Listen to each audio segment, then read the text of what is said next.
بسم اللہ الرحمن الرحیم۔ میں نے ذہن پر بہت زور دیا کہ میرے جاننے والوں میں کون ایسا آدمی ہو سکتا ہے جس کا منسٹر صاحب سے کوئی تعلق واسطہ نکل سکتا ہو، اور تعلق واسطہ بھی ایسا کہ جس کی وجہ سے منسٹر صاحب لاہور آتے ہی فوری طور پر مجھے ملاقات کا وقت دے دیں۔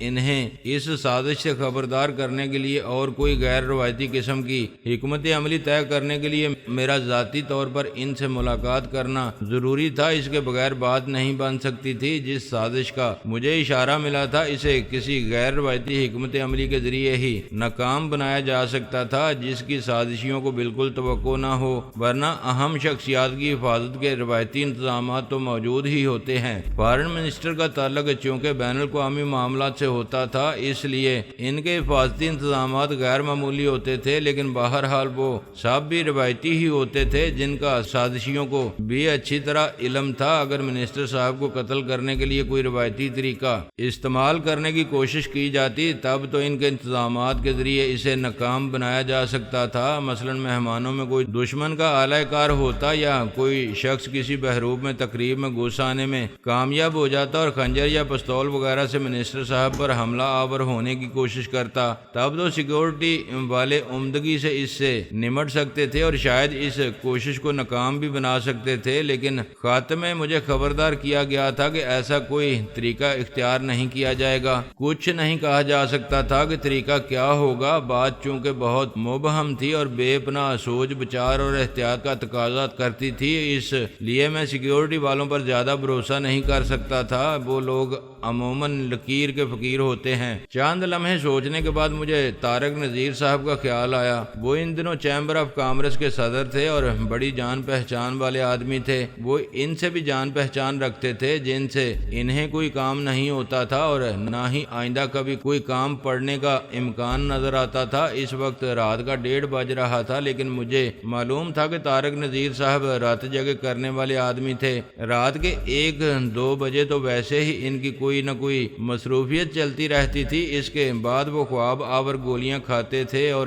بقول ان کے گولیاں کبھی کبھی اثر دکھا دیتی ہیں تو 2-4 گھنٹے سو لیتا ہوں، ورنہ اپنا گزارا تو زیادہ تر نیند کے بغیر ہی چل رہا تھا۔ تم دیکھ لینا، میرے جسم کی بظاہر اچھی خاصی نظر آنے والی یہ عمارت کسی روز اچانک ہی دھڑام سے زمین بوس ہو جائے گی۔ تم سے باتیں کرتے کرتے تمہارا یہ خادم کسی روز ٹیں بول جائے گا۔ اس پر میں نے ان سے اظہار ہمدردی کرنے کے بجائے کہا تھا، آمین، اللہ ایسی آسان موت سب کو نصیب کرے۔ طارق صاحب خفا نہیں ہوئے تھے، سر کھجاتے ہوئے بولے، یار چودھری، تم ہر بات میں کوئی الٹا ہی نکتہ نکال لیتے ہو۔ طارق صاحب، الٹا نہیں، یہ تو سب سے سیدھا نکتہ ہے۔ مثبت پہلو تلاش کرنے کا اپنا انداز ہوتا ہے۔ کوئی ضروری ہے کہ آدمی مہینوں یا برسوں بستر پر ایڑیاں رگڑ رگڑ کر بہو بیٹوں کی کڑ سن کر مرے؟ یہ گفتگو یاد کرتے ہوئے میں نے ان کا نمبر ڈائل کیا۔ انہیں رات کے اس پہر فون کرنے میں کوئی حرج نہیں تھا۔ ان کے ملازم نے پہلے یہ تفتیش کی کہ صاحب نے ابھی سلیپنگ پلز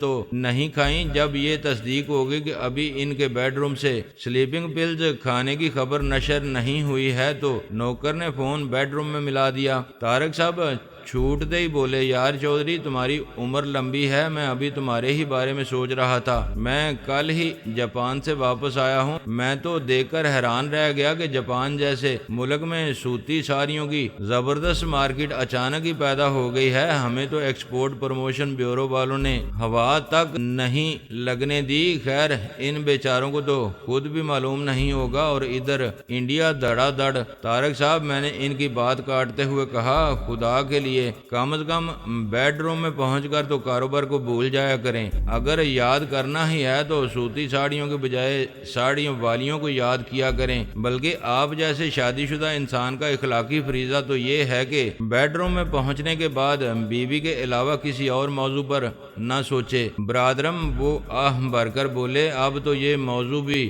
دوسرے بیڈ روم میں چلا گیا ہے۔ 2 سال سے الگ بیڈ روم میں سو رہے ہیں، اس لیے اب تو اس موضوع پر پر بھی سوچنے کی ضرورت نہیں رہی۔ پھر وہ پہلے سے بھی زیادہ ٹھنڈی سانس بھر کر بولے، وہ تو ٹھیک ہے، اس بار صاف کہہ چکی ہے کہ اگر خاندان کی عزت و ناموس اور جوان بچوں کی شرم نہ ہوتی تو وہ کم از کم 5 سال پہلے مجھ سے طلاق لے چکی ہوتی۔ سبھی مجھ سے ناراض ہیں، بیٹا امریکہ میں جا کر بیٹھ گیا ہے، واپس آنے کا نام نہیں لیتا، بیٹی سوئٹزرلینڈ میں پڑھ رہی ہے، مگر مجھے نہیں معلوم کیا پڑھ رہی ہے، چھٹیوں میں بھی گھر نہیں آتی۔ تو پھر آپ کس کے لیے اتنا کما رہے ہیں؟ میں نے پوچھا۔ معلوم نہیں، وہ سادگی سے بولے، مگر وہ اتنے سادہ تو نہیں تھے، زیادہ سادہ ہوتے تو شاید اتنے بڑے سیٹھ نہ ہوتے۔ ایک لمحے کے توقف سے بولے، تمہاری تو ابھی شادی بھی نہیں ہوئی، تم کس کے لیے اتنا کما رہے ہو؟ معلوم نہیں، میں نے بھی انہی کی سی سادگی سے جواب دیا، شاید اپنے لیے، لیکن کم از کم اتنا تو ہے، مجھے سونے کے لیے سلیپنگ پلز نہیں کھانی پڑتی۔ میری عمر کو پہنچو گے تو کھانے لگو گے، تمہاری عمر میں بھی نہیں کھاتا تھا برخوردار۔ ان کا کمال یہ تھا کہ کبھی مجھے اپنا بھائی بنا لیتے تھے، کبھی برخوردار، کبھی بزرگوار کے مرتبے پر فائز کر دیتے تھے۔ میں اصل موضوع کی طرف آنے کی سوچ رہا تھا کہ انہوں نے خود ہی میری مشکل حل کر دی۔ بڑے مشفقانہ سے انداز میں بولے، ویسے رات کے تقریباً 2 بجے تم نے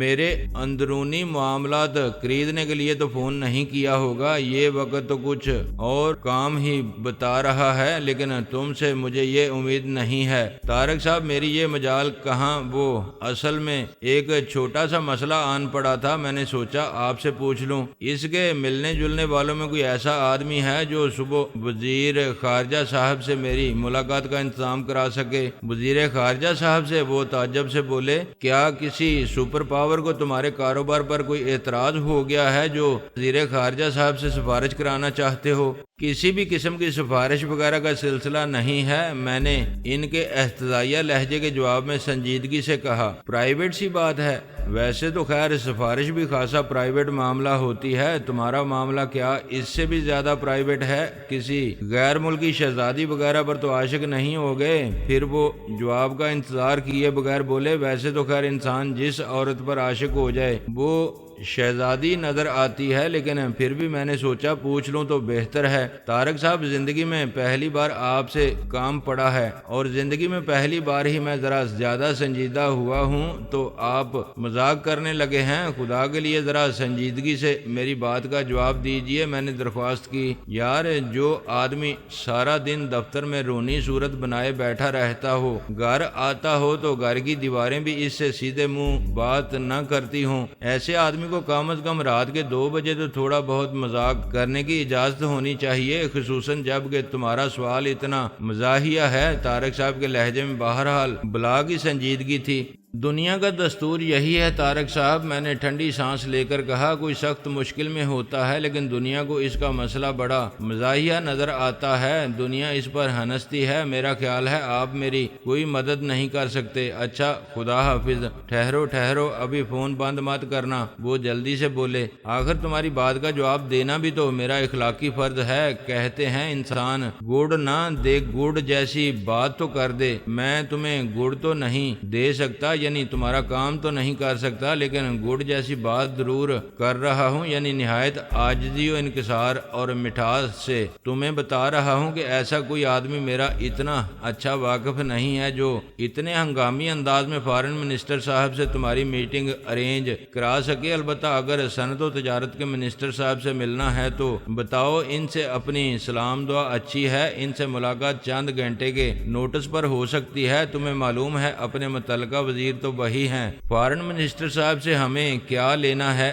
ایک تو ہم کاروباری لوگوں کی یہ بڑی مصیبت ہے کہ صرف انہی سے سلام دعا رکھتے ہیں جن سے کوئی مطلب ہوتا ہے۔ میں نے متاسفانہ لہجے میں کہا، وزیر صنعت و تجارت سے ملاقات کرنا ہوتی تو کسی نہ کسی حوالے سے تھوڑی بہت سلام دعا تو آپ کے اس خادم کی بھی نکل ہی آتی، آپ کو تکلیف دینے کا مقصد یہی تھا کہ معاملہ ذرا غیر متعلقہ سے منسٹر صاحب کا آن پڑا ہے۔ خیر، معذرت چاہتا ہوں کہ آپ کا اور اپنا وقت ضائع کیا۔ وہ دھیرے سے ہنسے۔ اس سے پہلے کہ وہ مزید کچھ کہتے میں نے سلسلہ منقطع کر دیا۔ وقت کی ناہمواریت کی پرواہ کیے بغیر میں نے شہر کی مزید 2-4 بڑی بڑی کاروباری شخصیتوں کو فون کیے اور اپنی درخواست دہرائی۔ سب ہی نے معذرت کی، البتہ سب ہی میری ملاقات وزیر صنعت و تجارت سے کرانے پر تلے ہوئے تھے۔ میں نے 2-4 ایسے دوست دولت مندوں کو بھی فون کیے جو سیاست میں بھی منہ مارتے تھے۔ ان کی شناسائی صرف وزیر صنعت و تجارت تک نہیں بلکہ ہر زمانے، ہر حکومت میں، ہر محکمے کے وزیروں تک رہتی تھی۔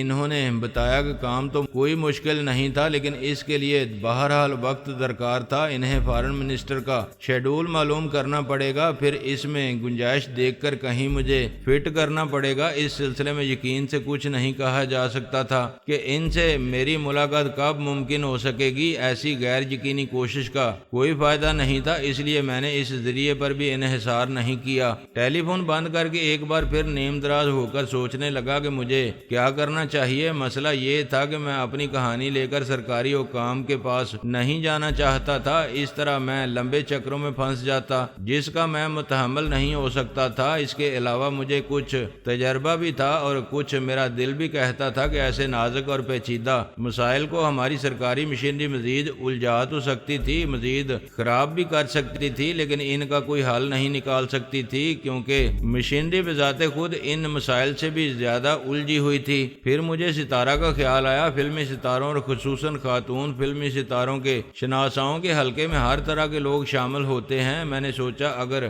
ستارہ ذہن پر زور دے تو شاید اس کے جاننے والوں میں کوئی ایسی شخصیت نکل آئے جو منسٹر صاحب سے میری نجی ملاقات کا ذریعہ بن سکے۔ ایک مرتبہ پھر فون کی طرف ہاتھ بڑھانے سے پہلے مجھے کچھ شرم سی بھی آئی اور میں نے دل ہی دل میں اپنے آپ سے کہا، واہ میاں افضل چودھری، شہر کے بڑے معزز آدمی، بہت بڑی کاروباری شخصیت، گروپ آف کمپنیز کے مالک، بہت بڑا حلقہ احباب رکھنے والے اور اپنے تئیں بڑے فن خان بنے پھرتے ہو، لیکن عالم یہ ہے کہ اگر ہنگامی طور پر ایک مرکزی وزیر سے اسی کی بھلائی کی خاطر ملاقات کی ضرورت آن پڑے تو اس کے لیے وسیلے تلاش کرتے پھرتے ہو، خواتین دوستوں تک کو زحمت دینے کی سوچتے ہو، کیا فائدہ تمہاری اس شان و شوکت کا؟ لیکن پھر میں نے اپنے آپ کو سمجھایا کہ مجھے اب اتنا قنوتی ہونے کی ضرورت نہیں۔ کبھی کبھی وقت اور حالات انسان کو کسی بھی ایسی عجیب و غریب الجھن میں ڈال سکتے ہیں جس کا اس نے کبھی تصور بھی نہیں کیا ہوتا، اور ایسے موقع پر کوئی ایسا انسان اس کے کام آ سکتا ہے جس کے بارے میں کبھی اس نے سوچا بھی نہیں ہوتا۔ میں ستارہ کو فون کرنے جا ہی رہا تھا کہ اس سے پہلے مجھے طاہرہ خانم کا خیال آ گیا۔ میں نے سوچا اب خواتین دوستوں سے رجوع کرنے کی نوبت آ ہی گئی ہے تو پہلے طاہرہ خانم کو بھی پوچھ لیا جائے۔ وہ بھی خاصی باغ و بہار قسم کی عورت معلوم ہوتی تھی۔ کچھ کہا نہیں جا سکتا تھا کہ اس کے شناساؤں کے حلقے میں بھی کیسے کیسے لوگ شامل ہوں اور کیسے کیسے اس حلقے سے گزر کر ادھر ادھر کہیں بکھرے ہوئے ہوں یا زندگی کے راستوں میں لمحوں کی دھول میں کہیں گم ہو چکے ہوں۔ یوں خیالات کی روز ذرا بہکی تو میں نے ستارہ کا نمبر ڈائل کرتے کرتے طاہرہ خانم کا نمبر ڈائل کر لیا۔ دوسری طرف سے اس کی نیند میں ڈوبی ہوئی آواز سنائی دی تو میں نے کہا، میرا تو خیال تھا کہ تم رات کو سوتی ہی نہیں ہو۔ اوہ یہ تم ہو؟ میری آواز پہچان کر اس کے لہجے میں نیند کا خمار غائب ہو گیا۔ دراصل تمہاری نظر کرم کچھ زیادہ نہیں ہوئی ورنہ راتوں کی نیند ترک بھی کی جا سکتی تھی۔ طاہرہ خانم، میں نے ٹھنڈی سانس لے کر کہا، کبھی کبھی میں سوچتا ہوں۔ کیا سوچتے ہو؟ وہ بے تابی سے میری بات کاٹتے ہوئے بولی، یہی کہ تم اتنی بدماش کیوں ہو؟ اس نے مترنم سا کہہ لگایا، بدماشی صرف مردوں کی میراث تو نہیں ہے۔ ہرگز نہیں، میں نے تسلیم کیا۔ اس میراث پر تم بے خوشی قبضہ کیے رکھو، مجھے کوئی اعتراض نہیں، لیکن اس وقت میں نے تمہیں ایک کام کی بات کرنے کے لیے زحمت دی ہے۔ میں آج رات دعا کرتے ہوئے ہی سوئی تھی کہ رات کے پچھلے پہر تمہیں مجھ سے کوئی کام پڑ جائے۔ بعض دعائیں کتنی جلدی قبول ہو جاتی ہیں۔ اس کے سنجیدہ لہجے میں ایسی شرارت چھپی ہوئی تھی کہ کوئی اور وقت ہوتا تو جسم میں گدگدی سی ہونے لگتی۔ ایک لمحے کے معنی خیز توقف کے بعد وہ اسی لہجے میں بولی، بولی تو پھر تم آ رہے ہو میری طرف؟ طاہرہ اگر تمہاری شیطانی ذہن تمہیں ایک لمحے کی فرصت دے تو پلیز ذرا میری بات سن لو۔ ایک شخص رات کو اس وقت تمہیں فون کر رہا ہے، وہ کسی مصیبت میں بھی ہو سکتا ہے۔ میں نے ملائمت سے کہا، مجھے اچھی طرح اندازہ ہے کہ تمہارے ایج گروپ کے لوگوں پر ایسے اوقات میں کیا مصیبتیں پڑتی ہیں۔ تمہاری مصیبت دور کرنے کے لیے ہی تو تمہیں یہاں بلا رہی ہوں، وہ اطمینان سے بولی۔ طاہرہ خانم، قسم سے تمہاری صورت دیکھ کر کسی کو گمان بھی نہیں گزر سکتا کہ تم کیا چیز ہو، میں نے ٹھنڈی سانس لے کر کہا۔ آج کے دور میں بیشتر صورتوں کا معاملہ ایسا ہی ہے چنا جی، وہ مجھ سے بھی زیادہ ٹھنڈی سانس لے کر بولی۔ اب تم خود کو ہی لے لو، قسم سے تمہاری بولی بالی شکل پر خلوص کے ڈونگرے برستے ہیں۔ جس کی طرف ذرا محبت سے دیکھتے ہو اسے یقین ہونے لگتا ہے کہ تم سے زیادہ مخلص آدمی دنیا میں کوئی ہے ہی نہیں، مگر تم ہو کیسے پکے مطلبی، کبھی مطلب کے بغیر بھی فون کر لیا کرو۔ میں سمجھا تھا تمہیں وہ فون سننے کی عادت ہی نہیں رہی جن کا کوئی خاص مطلب ہی نہ ہو۔ میں نے کہا، چلو خیر بیکار باتوں کو جانے دو۔ اس کا لہجہ اب بھی وہی تھا، لیکن اندر ہی اندر وہ گویا سنجیدہ ہو گئی تھی۔ کہو کیا بات ہے، مجھ جیسی بیکار عورت سے تمہیں کیا کام آن پڑا؟ میں نے موقع غنیمت جانتے ہوئے فوراً اپنا مدعا بیان کر ڈالا۔ اس سے قبل بھی میں نے جتنے لوگوں سے یہ درخواست کی تھی، انہوں نے پہلے حیرتی کا اظہار کیا تھا کہ یہ بیٹھے بٹھائے اچانک مجھے وزیر خارجہ سے ملنے کی کیا ضرورت پیش آ گئی تھی۔ سبھی نے ہلکی پھلکی چھیڑ چھاڑ بھی کی تھی۔ طاہرہ خانم کا بھی پہلا رد عمل یہی رہا، بزنس تو شاید بہت کر لیا، کیا اب عالمی سیاست میں ٹانگ اڑانے کا ارادہ ہے جو وزیر خارجہ صاحب سے راہ و رسم بڑھانے چل دیے؟ اس نے ہلکی سی ہنسی کے ساتھ پوچھا۔ نہیں، میں نے کرا کر کہا، تم عالمی سیاست کی بات کر رہی ہو، میں نے تو کبھی ملکی سیاست میں بھی ٹانگ نہیں اڑائی۔ مجھے اپنی ٹانگ عزیز ہے، میں ابھی اسے تڑوانا نہیں چاہتا۔ بات کچھ اور ہے، لیکن بہت اہم ہے میرے لیے بھی اور وزیر خارجہ کے لیے بھی۔ اگر ان کے لیے بھی اہم ہے تو ڈائریکٹ انہیں فون کر لو، طاہرہ خانم نے مشورہ دیا۔ اس وقت تو وہ اسلام آباد میں ہیں، آج صبح 10 بجے کے قریب لاہور پہنچیں گے۔ میں اگر اسلام آباد یا جہاں انہیں فون کرنے کی کوشش بھی کروں تو مجھے معلوم ہے کہ ان کا اسٹاف مجھے ٹال دے گا۔ بات کچھ ایسی ہے کہ فون پر نہیں کی جا سکتی اور پوری بات سنے بغیر وہ قائل نہیں ہوں گے، بلکہ قائل تو شاید وہ پوری بات سن کر بھی نہ ہوں، لیکن میرا کوشش کرنا اچھا ضروری ہے۔ میرے پاس زیادہ مہلت نہیں ہے، ورنہ میں ملاقات تو بہرحال کر ہی لیتا۔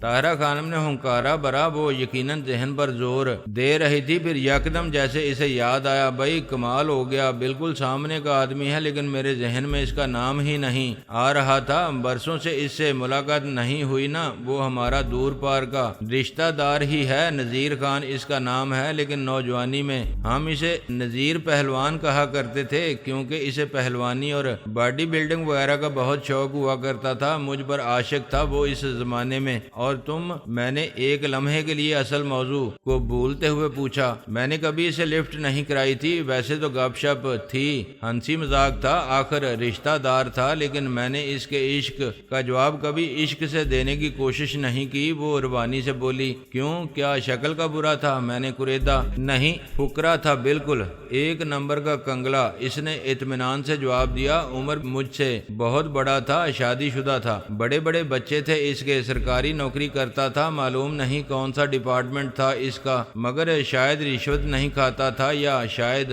اس کی نوکری میں رشوت کی گنجائش نہیں تھی، معلوم نہیں کیا چکر تھا۔ ایک چھوٹے سے سرکاری کوارٹر میں اپنی جگڑالو بیوی کے ساتھ رہتا تھا اور مجھے لمبے لمبے خط لکھا کرتا تھا جس میں ساحر لدھیانوی کے آدھے آدھے دیوان نقل کیا کرتا تھا۔ اب میں پاگل تو نہیں تھی نہ کہ ایک آدمی جو عمر میں مجھ سے اتنا بڑا ہو، اس کے اتنے بڑے بڑے بچے ہوں، اوپر سے غریب بھی ہو، اور میں اس کے عشق کا جواب عشق سے دوں؟ مجھے کیا پاگل کتے نے کاٹا تھا؟ چلو انسان اور چاہے کچھ بھی ہو، کم از کم غریب تو نہ ہو۔ میں نے تو نوجوانی سے ہی اصول بنا لیا تھا کہ کانے لنگڑے لولے بڈھے سے شادی کر لوں گی لیکن غریب سے نہیں کروں گی۔ وہ صفاقی کی حد تک تک صاف گو تھی۔ نوجوانی میں ہی اتنی شاطر کیسے ہو گئی تھی، میں پوچھے بغیر نہ رہ سکا۔ شاید میں پیدائشی چلاک تھی۔ وہ اطمینان سے بولی، تمہاری داستان حیات یقیناً کافی واہیات قسم کی ہوگی، کبھی فرصت میں سنوں گا۔ اور اس وقت تو نذیر پہلوان کی بات ہو رہی تھی۔ اگر وہ اتنا غریب تھا تو اس کی فارن منسٹر صاحب سے جان پہچان کہاں سے نکل آئی؟ کہیں بعد میں وہ سیاست میں حصہ لے کر دولت مند تو نہیں بن گیا تھا؟ کوئی منسٹری وغیرہ تو حصے میں نہیں آ گئی تھی اس کے؟ نہیں، ایسی کوئی بات نہیں ہے، وہ ہلکی سی ہنسی کے ساتھ بولی۔ دراصل وہ بعد میں حفیظ احمد صاحب کا خصوصی سیکیورٹی گارڈ لگ گیا تھا۔ حفیظ احمد صاحب اس وقت وزیر خارجہ نہیں تھے، وہ شاید امور خارجہ کی وزارت میں انڈر سیکرٹری تھے، مجھے کچھ صحیح طرح معلوم نہیں۔ بہرحال اس زمانے میں کچھ لوگ ان کے قبضے میں موجود ایک فائل حاصل کرنے کے لیے انہیں اغوا کرنا چاہتے تھے، لیکن حفیظ صاحب عین وقت پر نہ جانے کہاں غائب ہو گئے تھے۔ ان کا ٹھکانہ معلوم کرنے کے لیے ان لوگوں نے نذیر پہلوان، میرا مطلب ہے نذیر خان کو اغوا کر لیا تھا۔ اس پر بہت تشدد کیا تھا، جس میں اس کا ایک ہاتھ بھی ضائع ہو گیا تھا، لیکن اس نے حفیظ صاحب کا پتہ نہیں بتایا تھا۔ تب سے آج تک حفیظ صاحب اس کی بہت عزت کرتے ہیں، اس کی کوئی بات نہیں ٹالتے۔ چلو شکر ہے ہمارے کسی منسٹر میں اتنی وفاداری تو ہے۔ میں نے کہا، تو اب یہ نذیر خان کیا کرتا ہے، کہاں پایا جاتا ہے؟ سیکیورٹی کا کام تو وہ قابل نہیں رہا تھا، بلکہ دایاں ہاتھ آدھی کلائی تک ضائع ہو جانے کی وجہ سے اس کے لیے ہر کام ہی دشوار ہو گیا تھا، لیکن حفیظ صاحب نے ہی بہرحال اسے حکومت سے کافی رقم بھی دلوائی تھی اور بعد میں کسی پرائیویٹ کمپنی کے آفس میں جنرل مینیجر بھی رکھوا دیا تھا۔ بس کچھ اسی قسم کی باتیں تھیں، مجھے کچھ زیادہ صحیح طور پر تفصیلات یاد نہیں۔ بہرحال تم ملو گے تو خود ہی پوچھ لینا۔ اب اس کے حالات خاصے بہتر ہیں، وہ سامنا آباد میں ایک چھوٹی سی کوٹھی میں رہتا ہے۔ میں ابھی اس کا ایڈریس تلاش کر کے تمہیں دیتی ہوں۔ میں نے سنا ہے حفیظ صاحب وزیر خارجہ بننے کے بعد بھی نذیر خان کی بہت عزت کرتے ہیں، وہ جس وقت چاہے انہیں فون کر سکتا ہے۔ حفیظ صاحب اس کی کوئی بات نہیں ٹالتے اور وہ میری کوئی بات نہیں ٹال سکتا۔ تم میرے حوالے سے جا کر اس سے مل لو، میں اسے فون بھی کروں گی۔